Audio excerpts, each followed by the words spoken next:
नमस्कार दोस्तों, कैसे हैं आप लोग।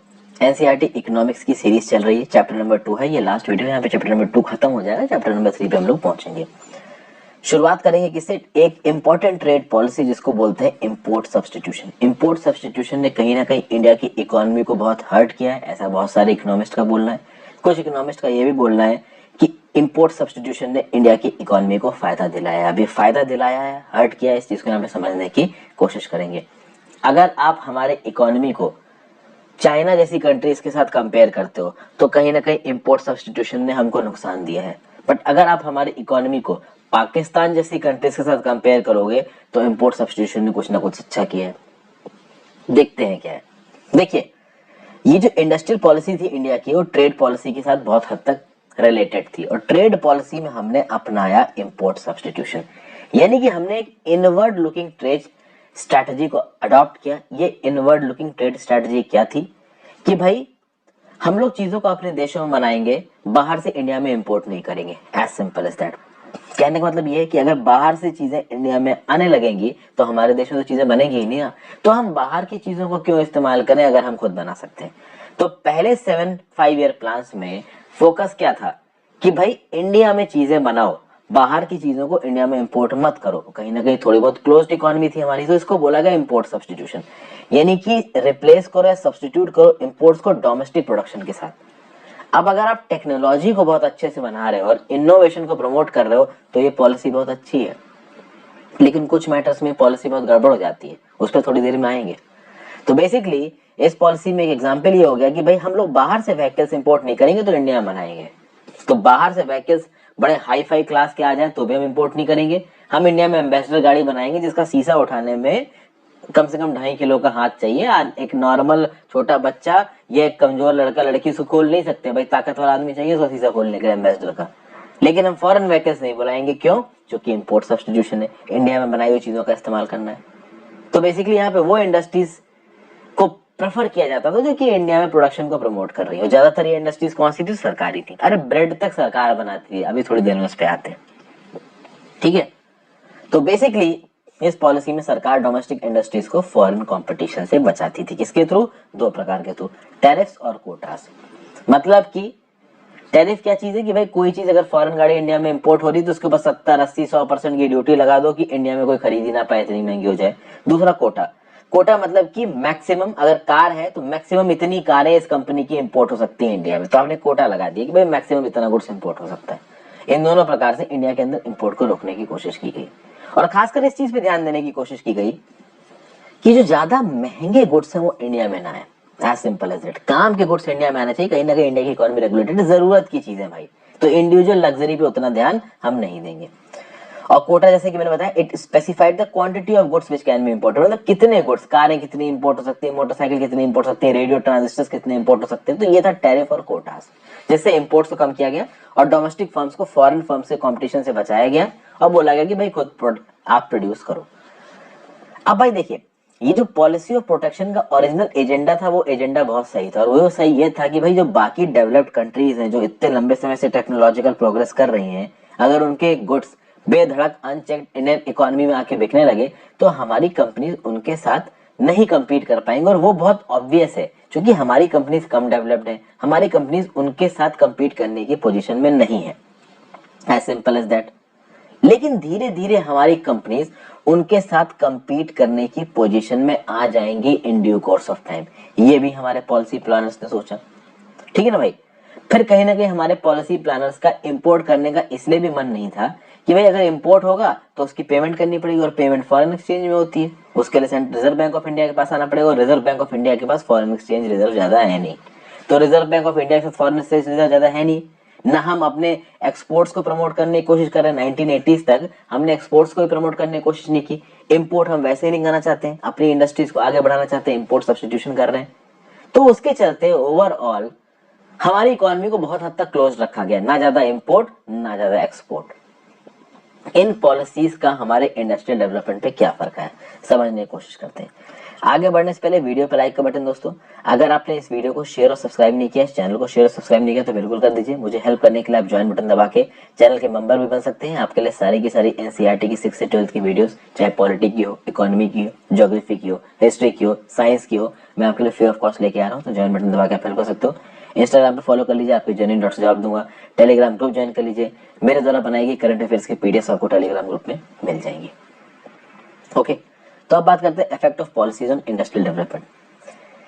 जैसा कि मैंने आपको बताया कि भाई इंपोर्ट सब्स्टिट्यूशन हो रहा था, फॉरेन एक्सचेंज में पेमेंट नहीं करना चाह रहे थे हम लोग अपने इंपोर्ट्स की, लेकिन कहीं ना कहीं पहले 7-5 ईयर प्लान में ऐसा बताया जा रहा है कि इंडस्ट्रियल सेक्टर इंडिया का बहुत अच्छे से ग्रो किया। अब समझिए दोस्तों, एनसीईआरटी है ये, एनसीईआरटी में थोड़ा बहुत गवर्नमेंट वर्जन आ जाता है। गवर्नमेंट कहीं ना कहीं अपनी तारीफ करती है, अपने पास्ट इकोनॉमिक परफॉर्मेंस को गवर्नमेंट कभी क्रिटिसाइज नहीं करेगी, बट उस लेवल के भी इंप्रेसिव नहीं थी हमारी ग्रोथ पहले 7-5 ईयर प्लान में। हमारा जो जीडीपी का प्रपोर्शन था 1950-51 में, किसका? इंडस्ट्रियल सेक्टर का। तो जीडीपी में इंडस्ट्रियल सेक्टर प्रमोट कर रहा था, जिसको आप सेकेंडरी सेक्टर भी बोल सकते हो, 13%। 1990-91 तक इंडस्ट्रियल सेक्टर कंट्रीब्यूट कर रहा था जीडीपी में 24.6%। तो इंडस्ट्री का जो शेयर था जीडीपी में बढ़ा और कहां पहुंच गया? 24.6%। प्रॉब्लम ये थी कि जीडीपी बहुत तेजी से नहीं बढ़ी थी। इस टाइम पीरियड में जीडीपी की ग्रोथ बहुत ही नॉमिनल थी, लेकिन चलिए कहीं ना कहीं हमारा जो इंडस्ट्री का शेयर था वो बढ़ रहा था। ओवरऑल अगर आप इंडस्ट्रियल सेक्टर की ग्रोथ की बात करो तो इंडस्ट्रियल सेक्टर 1950-51 से लेकर 1990-91 में 6% एनुअल ग्रोथ रेट से बढ़ा है, जिसकी तारीफ की जानी चाहिए।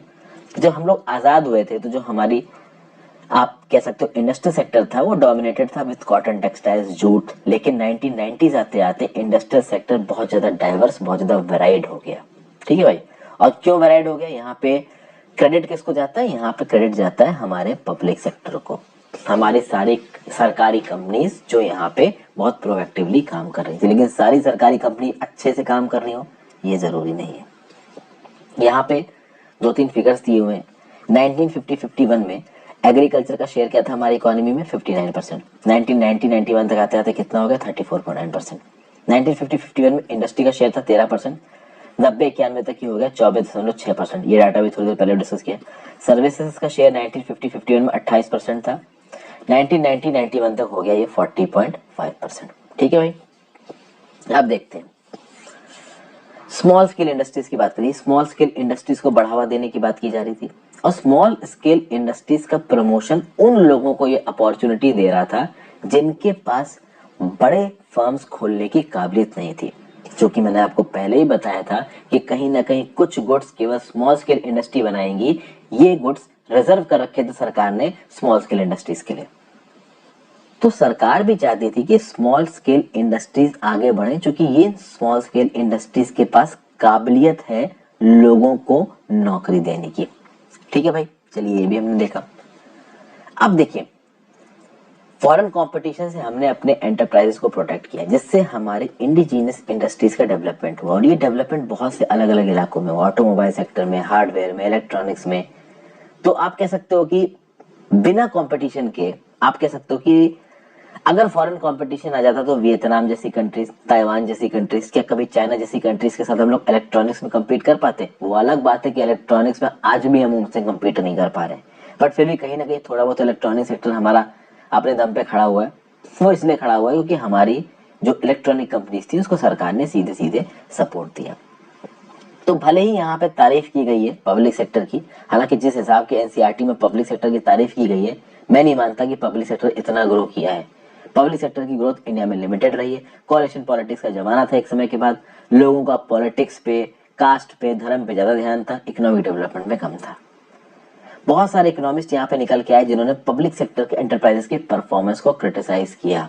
ठीक है भाई, अगर आप बात करो पब्लिक सेक्टर एंटरप्राइजेस की, ठीक है भाई, तो ऐसा बोला गया शुरू में कि भाई पब्लिक एंटरप्राइजेस की तो बहुत ज्यादा जरूरी है।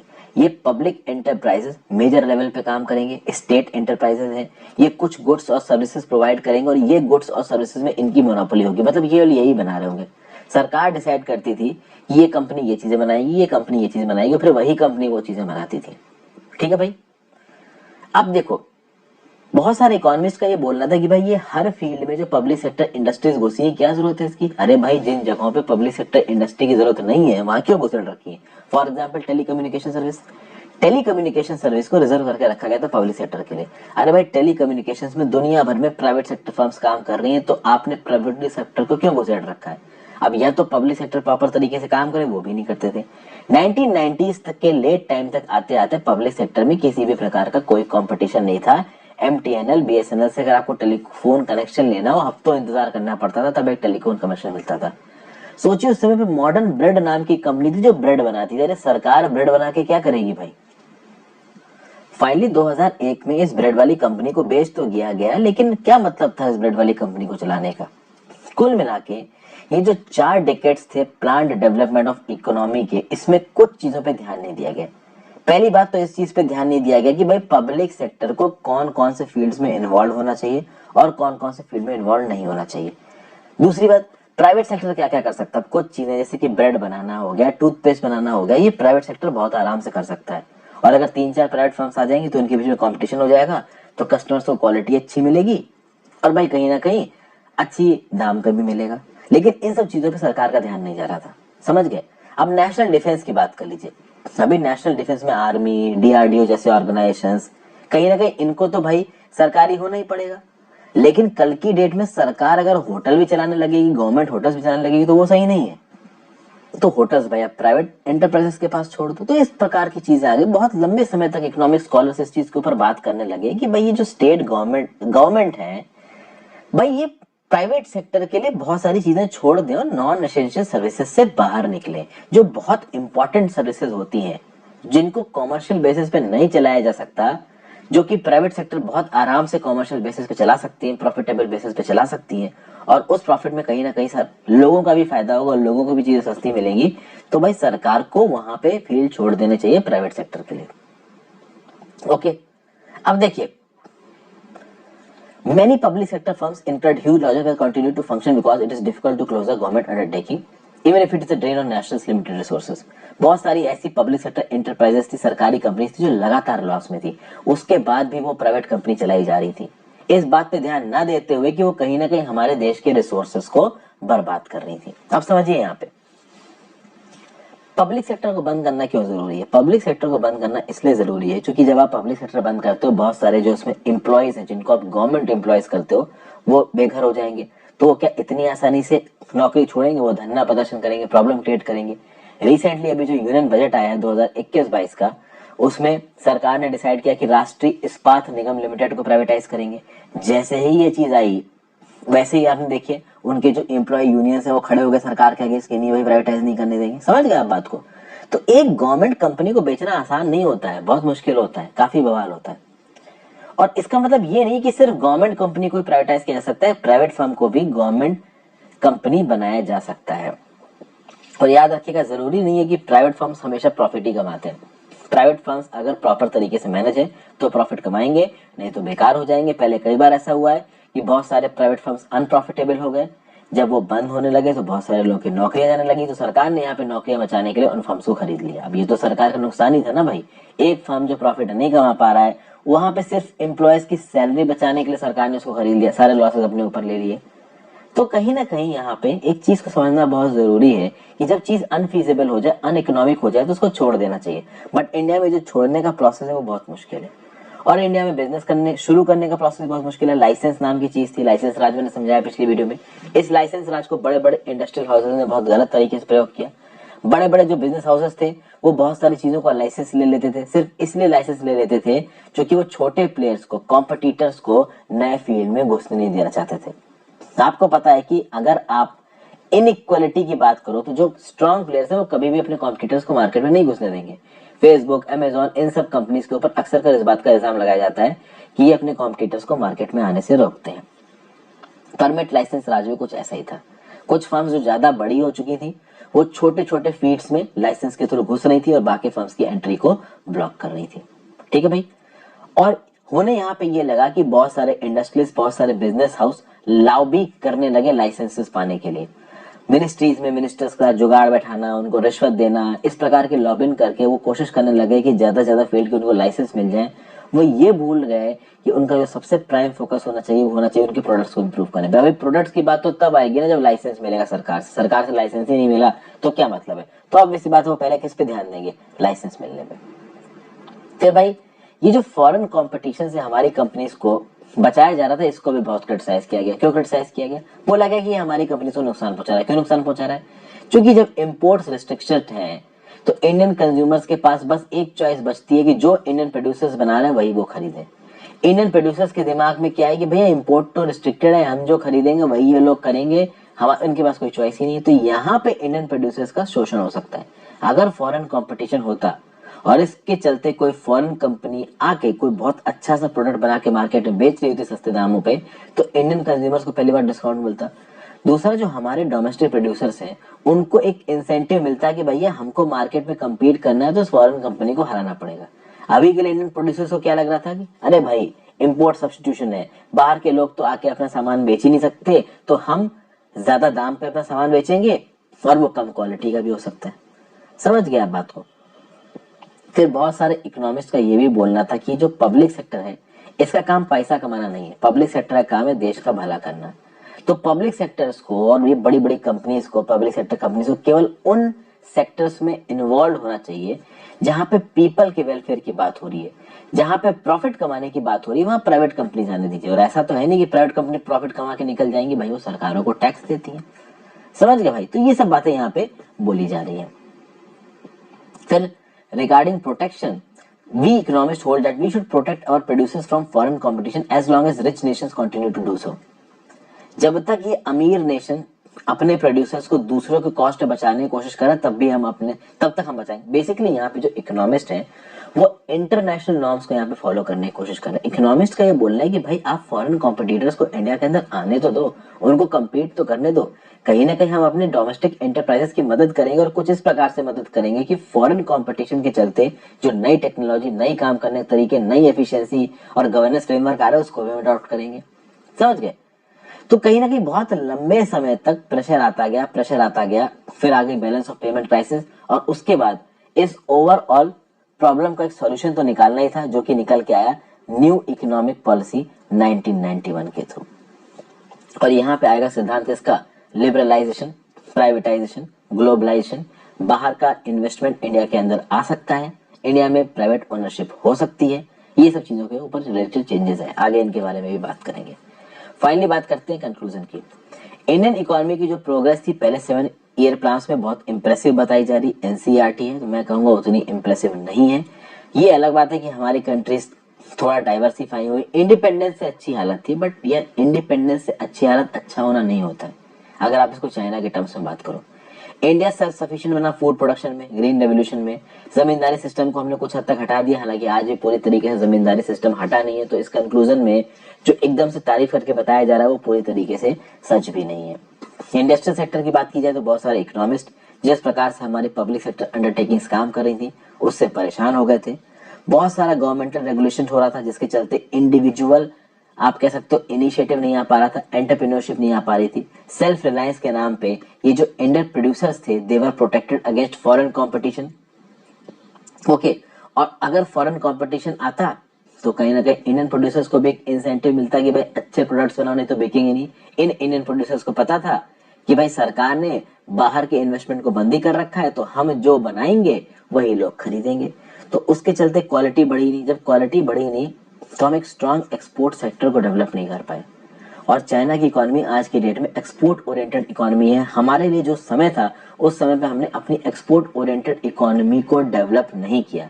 फाइनली ये सब चीजें डेवलप होनी शुरू होंगी ग्लोबल इकोनॉमिक सिनारियो में, जब न्यू इकोनॉमिक पॉलिसी 1991 के आने से बदलेगा। इसके बाद इंडियन इकोनॉमी थोड़ा सा एफिशिएंट होना शुरू हुई। उसके बारे में लिबरलाइजेशन, प्राइवेटाइजेशन, ग्लोबलाइजेशन के बारे में अगले चैप्टर में बात करेंगे।